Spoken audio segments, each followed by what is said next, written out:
What happens when one of the world's most famous royals sits down for a primetime interview and ends up turning it into a battlefield of words and pride?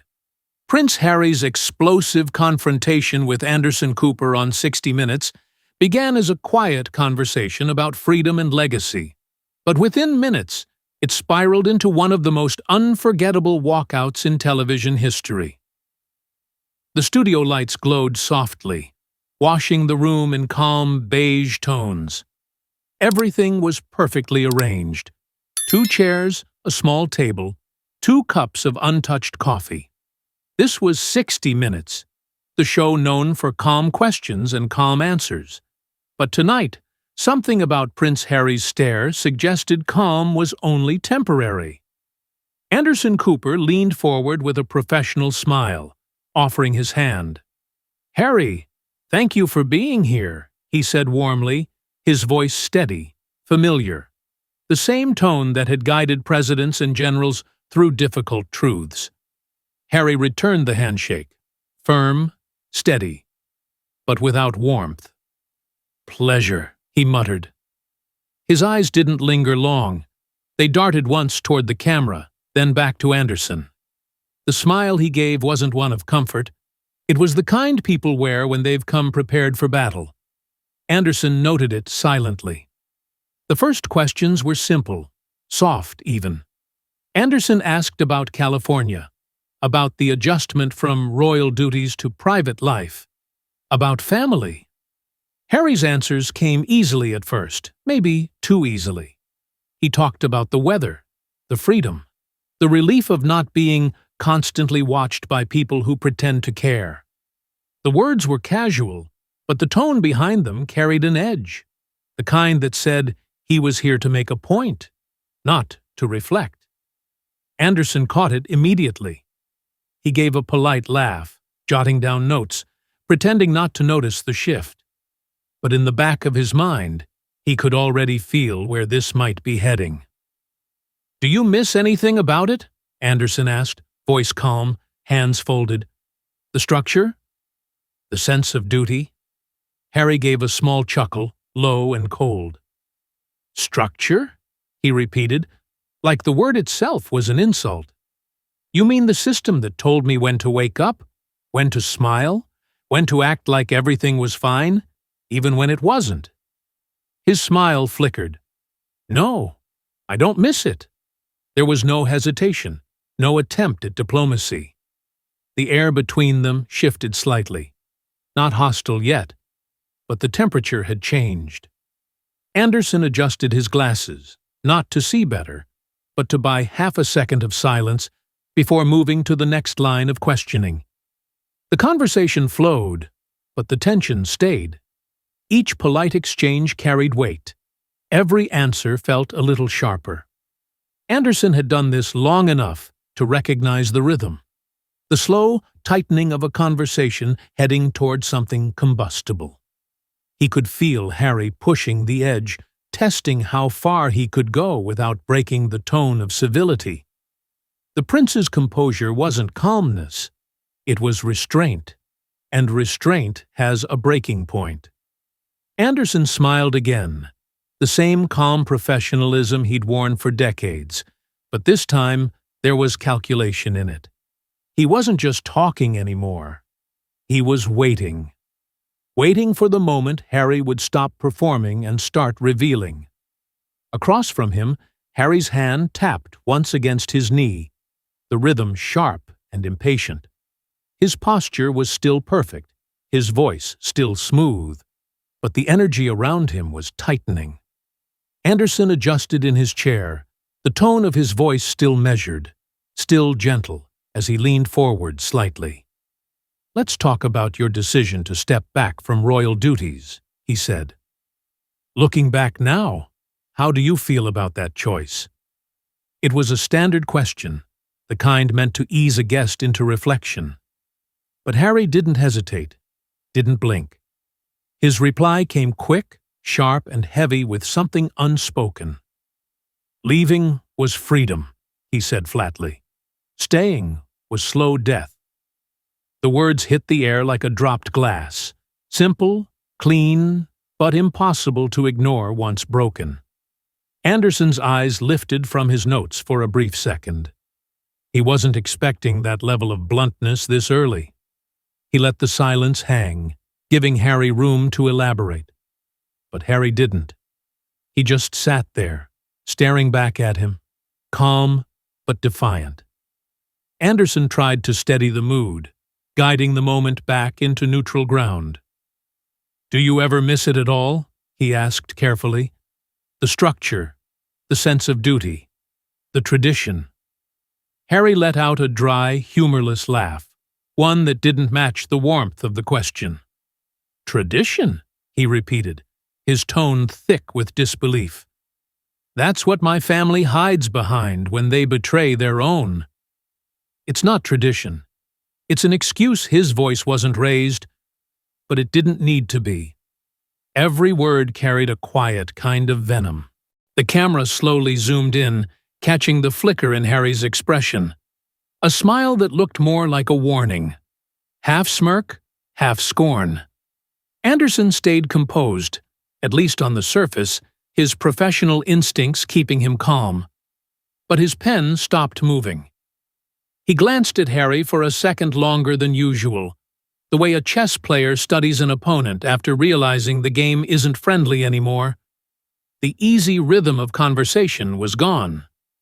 What replaced it was the unmistakable feeling of confrontation, restrained only by the thin thread of politeness holding it together.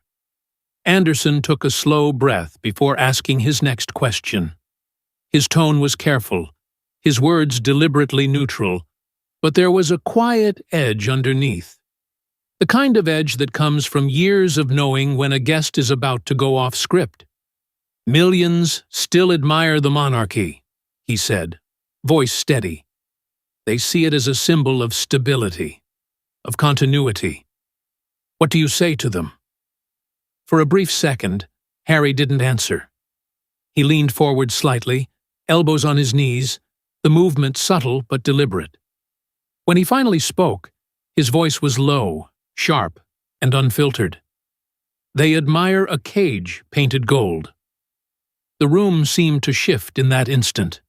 A faint creak came from one of the light stands, followed by a silence so thick you could almost hear it. Anderson kept his expression calm, but his eyes tightened. "A cage?" he repeated. Harry nodded slowly, almost tauntingly. "Yes, a cage. A business that sells illusions. One where appearances matter more than truth. The crown doesn't protect.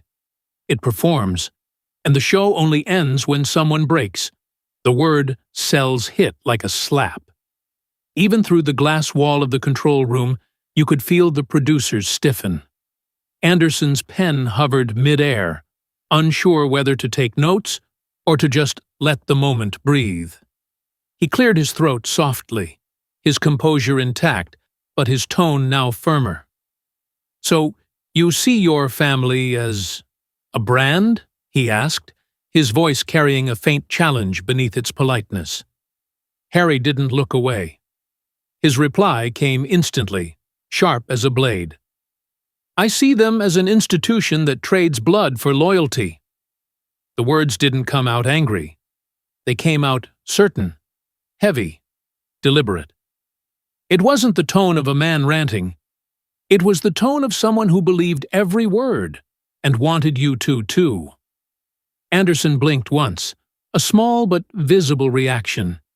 He didn't respond right away.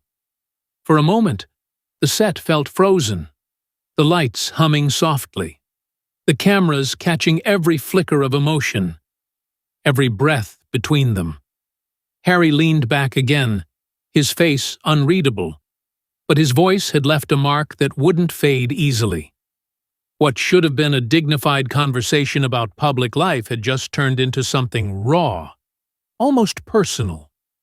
Anderson shifted in his seat, lowering his voice just slightly. He knew the topic he was about to touch carried weight, both emotional and dangerous. "Your mother inspired millions," he began gently. "Do you feel that you carry that legacy forward?" The moment the words left his mouth, the mood in the room changed. Harry didn't move at first, but his shoulders straightened, and the calm mask on his face started to tighten. The camera caught it, the subtle flicker in his jaw, the slow clench that said this was no longer just an interview. His eyes darkened, and when he finally spoke, his voice had lost any trace of warmth. "Legacy," Harry said quietly, the word dripping with bitterness. "Legacy is what people cling to when they want to own someone's memory." He paused, his tone turning colder. "She was theirs when she was alive, and mine only when she was gone."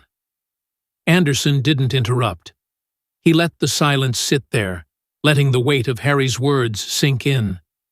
It was clear this wasn't rehearsed. This was something raw, something that came from a place Harry didn't like revisiting. Still, the bite in his tone made it impossible to know whether it came from grief or resentment. Trying to bridge the moment, Anderson spoke carefully. "Many people see you as continuing her courage, the willingness to challenge institutions, to speak truth even when it's uncomfortable." His voice was calm, but the compliment didn't land the way he intended. Harry's expression hardened. "Courage?" he snapped, sitting up straighter, eyes locked on Anderson. "Courage isn't crying on TV, Anderson. It's surviving a family that feeds on silence and pretends it's love." The air seemed to vanish for a moment. Even Anderson, seasoned as he was, blinked. The silence stretched too long. In the background, a crew member coughed softly, the kind of involuntary noise that usually goes unnoticed. But not this time.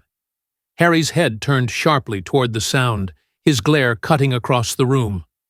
The man froze, hand still halfway to his mouth. The entire crew went still again, as if movement itself might provoke him. Then Harry turned back toward Anderson, his voice quieter now, but colder than before. The question had been about legacy, but the answer revealed something else entirely. The anger of a man who'd spent years trying to bury pain that refused to stay buried. Anderson leaned back slightly in his chair, letting the previous tension dissolve just enough to shift gears. His voice softened, calm but deliberate. "Let's talk about Megan," he said, his tone carrying a note of genuine curiosity. "Has she helped you heal through everything you've faced? The loss, the press, the distance from your family?" For a brief moment, Harry's expression lightened, as if the name itself brought some comfort. But it didn't last.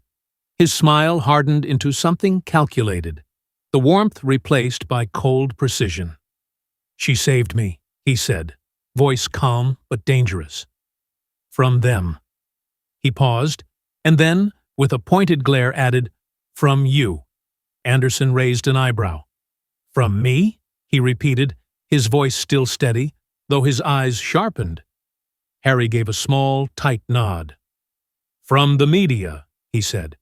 "From the vultures who feed off other people's pain and call it journalism.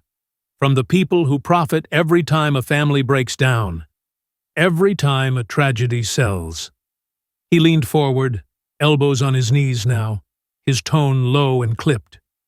"You all act like you care, but you don't. You build your careers off the lives you destroy."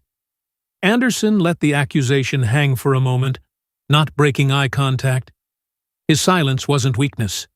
It was control. When he finally spoke, his words were careful, but cutting. "And yet here you are," he said, his voice quiet but firm, "in front of cameras, sharing that same pain. The only difference is now you get to decide the angle." He set his pen down gently, almost like a challenge. "Tell me, Harry, is that freedom or just another version of control?" Harry's eyes flashed. "Control," he said immediately. "That's exactly what it is. I decide what's said, not you. Not the tabloids, not the palace. Me. He jabbed a finger toward himself for emphasis. That's what you people never understand. You think asking questions makes you moral. It doesn't. It just makes you part of the machine. Anderson's voice remained even, but it was no longer neutral. And what makes you different? He asked. You call the monarchy a machine, but you've built your own. Books, interviews, documentaries, all about the same story you say you're trying to escape. That one hit. Harry straightened up, his jaw tightening, but instead of retreating, he pushed back harder. The difference, he said slowly, is that my story belongs to me now. I don't have to smile when I'm told or bow when I'm commanded. I speak on my terms. His voice rose, filling the small studio space. I'm done letting people like you twist my life into entertainment. Anderson didn't move. His composure was surgical, but his patience was thinning. Then why are you here? He asked quietly. The question was soft, but it carried the force of a hammer. Harry froze for a split second, not expecting it. You say you want privacy, but you're sitting in front of the most watched program in America. You say you hate attention, but every move you make draws it. Which is it? Harry's lips parted slightly, but no words came right away. Then his expression darkened. You don't get it, he said, his tone sharp. Privacy isn't silence. It's choice. It's control. Anderson tilted his head, his eyes narrowing just a little. Control? He said. That sounds a lot like power. And when power replaces humility, it starts to look a lot like the very thing you claim to hate. Harry leaned forward, his voice dropping into a quiet growl. Don't talk to me about humility, Anderson. You wouldn't last a day being hunted the way I have. Anderson's reply came steady, almost whispered. Maybe not. But being hunted doesn't excuse becoming the hunter. The words landed like a direct hit. Harry's hands gripped the edge of his chair, knuckles whitening. His eyes narrowed into a cold, steady glare. The air between them felt heavier now, the kind of tension that made even the crew shift nervously behind the cameras. One of the producers mouthed, "Keep rolling." No one dared to breathe too loud. Harry spoke again, voice low and sharp. You sit there, pretending to understand my life, my pain. You don't. You never will. You think you're asking questions, but what you're really doing is judging me, just like everyone else. Anderson didn't look away. No, he said calmly. I'm doing what you came here for, holding up a mirror. You just don't like what you see in it. For the first time, Harry blinked, caught off guard. Then he gave a short, bitter laugh. You think this is about reflection, he said, shaking his head. You're not a mirror, Anderson. You're a lens. You capture what you need and crop out the rest. The air was thick now, sharp, combustible. Both men sat locked in silence, each one daring the other to look away first. The red light on the camera glowed steady.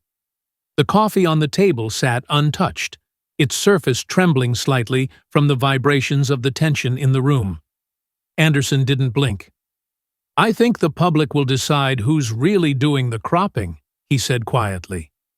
His tone was no longer neutral. He wasn't interviewing anymore. He was standing his ground. The conversation had reached a dangerous rhythm, one question away from collapse. Anderson's tone, though calm, had sharpened to something surgical. You've often spoken about wanting privacy, he began carefully, his words deliberate. But you've also published memoirs, documentaries, podcasts, all of which open windows into your life. How do you reconcile that? Harry's eyes flicked toward him, the faintest smirk returning. But this time, it wasn't charming. It was defensive. Privacy means control, he said quickly, cutting off the question before Anderson could even finish. I decide when to speak. I decide what's shared. That's the difference. His hand rose from his knee, tapping the small coffee table between them. Once, twice, 3 times. Each tap grew sharper, louder, until the sound filled the space like a ticking clock. The crew shifted uneasily. The red light on the main camera blinked in rhythm with his taps, as if echoing the tension. Anderson's patience, carefully constructed over decades of interviewing volatile subjects, began to show its first crack. He leaned slightly forward, his expression controlled, but his tone now firmer. "That sounds a lot like privilege," he said. "Not privacy." He didn't raise his voice, but the statement carried an unmistakable weight. Harry froze for a beat, then gave a short, bitter laugh. "Spoken like someone who's never had his life stolen," he said, his voice rising just enough to fill the quiet studio. "You have no idea what it's like to have every thought, every breath analyzed by people who've never lived a day in your world." His words came fast now, emotion leaking through the polished delivery. "You call it privilege because you've never had to escape it. You don't know what it's like to be born into a prison built out of tradition and cameras." Anderson didn't move, didn't blink. His calm, for the first time, felt like a form of defiance. "And spoken like someone who's forgotten humility," he said quietly. The sentence was simple, but it hit harder than anything else he'd said all night. For a moment, Harry didn't react. Then the smirk he'd been wearing since the start of the interview faltered. His eyes narrowed, the charm gone, replaced by something raw, frustration, anger, maybe even shame. He looked down briefly, then back up, his expression cold. The camera caught it perfectly. The shift in power, the loss of control. The silence stretched. The tapping had stopped. All that remained was the hum of studio lights and the weight of what had just been said. For the first time in the entire interview, Harry didn't look like a man performing. He looked like a man cornered. Anderson's voice came low but clear, every word chosen with care. "You talk so much about control," he said, leaning slightly forward. "But what if control has become your cage?" The question hung between them, quiet but cutting. Harry's head tilted just a little, his expression tightening. "Don't psychoanalyze me, Anderson," he shot back. The words were sharp, defensive, the kind of tone that doesn't come from anger alone, but from fear of where the question might go. Anderson didn't flinch. He had seen this before, the moment when a conversation shifts from performance to exposure. He pressed on, voice steady. "Then answer me honestly," he said. "If you've left the monarchy behind, why are you still talking about it?" His gaze didn't waver. "Why keep reliving it if freedom was what you wanted?" Harry's hands gripped the edge of his chair, knuckles whitening. His voice came out low, clipped. "Because truth rots in silence." He sat back, jaw tight, daring Anderson to challenge him. Anderson's reply was almost immediate. "Or thrives in obsession." The tone was calm, too calm. It wasn't said with malice, but with precision, like a scalpel sliding beneath skin. The line landed hard and Harry's face changed. The faint smirk that had returned a moment ago vanished. He leaned forward, closing the space between them until they were eye to eye. "You think this is obsession?" he said, voice dropping to a near whisper. "This is liberation." I spent my whole life muzzled, watched, and judged. For the first time, I get to speak without permission. You wouldn't understand that his eyes burned as he spoke, a mix of defiance and exhaustion bleeding through every syllable. Anderson's expression didn't soften. In fact, his tone hardened. "You mistake rebellion for healing," he said quietly. You keep fighting the ghosts of your past and calling it progress. Maybe you're not free at all. Maybe you've just changed cages." The words landed like a bullet. Harry didn't move, didn't blink. For a long moment, the room was still except for the faint hum of the lights and the steady whir of the camera. His stare was locked on Anderson, silent, seething. But behind the fury was something else. Doubt. The kind of silence that says everything words can't.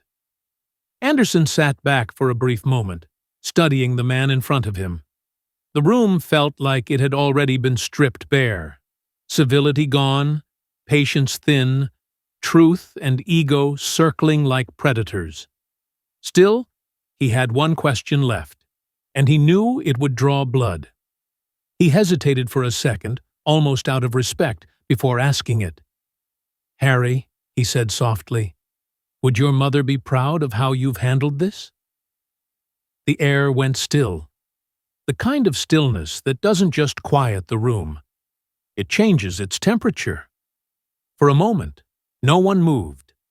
Harry blinked once, then twice, as if the words had taken a second to land. When they did, everything in him seemed to tighten. His shoulders straightened, his jaw locked, and his voice dropped to something colder than anything he'd said before. "Don't you dare use her name," he said. The words weren't loud, but they carried the weight of a threat. "You don't get to say her name." Anderson didn't look away. His face remained calm, though the tension in his shoulders betrayed the risk he'd just taken. "I'm asking you, Harry," he said quietly, his tone steady but firm. "Not the prince, not the victim. You." That single distinction hit like a challenge. Harry's chair shifted as he rose halfway out of it, his hands trembling slightly, though his voice came out sharp and unrestrained. "You think you can guilt me into reflection?" he spat, his tone suddenly louder. "You think this is some kind of confessional? I'm not here for your moral theater, Anderson." The venom in his words echoed off the studio walls. His breathing quickened, the tension vibrating through the air like static before lightning. Anderson didn't raise his voice. He didn't need to. His tone turned lower, colder, the kind of calm that cuts deeper than shouting ever could. "Then, maybe you should ask yourself why you came at all." That line hung in the room, longer than it should have. Harry froze. For the first time, his confidence seemed to falter. Behind the cameras, one of the producers shifted, the sound of a chair creaking loud enough to break the silence. A microphone picked up the faint hum of the lights, a whisper of static that somehow made the stillness even heavier. Someone in the back swallowed hard. The two men stared at each other, neither blinking, neither yielding. Between them, the air felt alive, a mix of anger, hurt, and something dangerously close to truth. And in that moment, the interview no longer felt like television. It felt like something breaking, something too personal, too human, to ever be fully repaired. The silence stretched long after the last exchange. It wasn't peace. It was pressure, the kind that makes every breath feel too loud. Anderson sat still, watching Harry settle back into his chair. The prince's eyes were cold, distant, his jaw set in stone. The tension between them was no longer about words. It was about will. Anderson spoke first, his tone quiet but edged with conviction. "You've had everything, privilege, platform, protection," he said slowly, "and yet you burn it all." Harry's eyes flashed. "Because it wasn't freedom," he said, his voice low and cutting. "It was a leash. You call it privilege because you've never had to live it." He leaned forward, his words hitting like blows. "I was never free. I was managed. Every move, every smile, every breath measured against what served them best. That's not privilege, Anderson. That's prison, with better lighting. Anderson didn't look away, but his tone shifted, gentler, though it carried the weight of experience. No, Harry, he said quietly. Freedom without grace becomes chaos. The line landed in the air like a soft punch, elegant but devastating. Harry smirked, shaking his head slowly, the anger rising again behind the cool facade. Then let chaos speak, he said, voice firm, daring. Anderson's voice rose, just slightly, for the first time all night.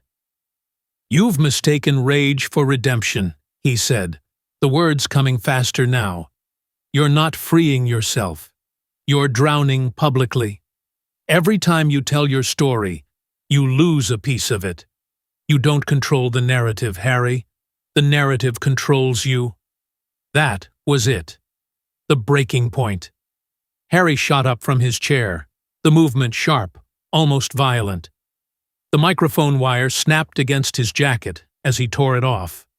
Enough! He barked, his accent sharper now, every syllable dripping with fury. I won't be lectured by another man who profits off pain. His voice echoed through the studio, bouncing off the walls, startling even the camera operator, who instinctively flinched back. Anderson didn't rise. He didn't even blink. He simply watched as Harry stood there, breathing hard, red in the face, his hands shaking just slightly. Then Anderson spoke one last time, calm and unshaken. Then, perhaps, he said softly, the world finally sees what the crown couldn't. Not a rebel, but a reflection. Harry froze for half a heartbeat, his glare fierce but faltering. The insult, or maybe the truth, landed harder than he expected. Without another word, he turned and stormed toward the exit. The sound of his footsteps echoed across the floor before the door slammed shut behind him, the noise ringing through the studio like a gunshot. For a few long seconds, no one moved. The red recording light still glowed. The coffee cups on the table sat untouched. One tipped slightly from the vibration of the door slam. Anderson exhaled slowly, his eyes never leaving the camera. Then, in that calm, steady tone that had made his career, he spoke to the audience. Sometimes, he said, truth doesn't walk out, it storms away.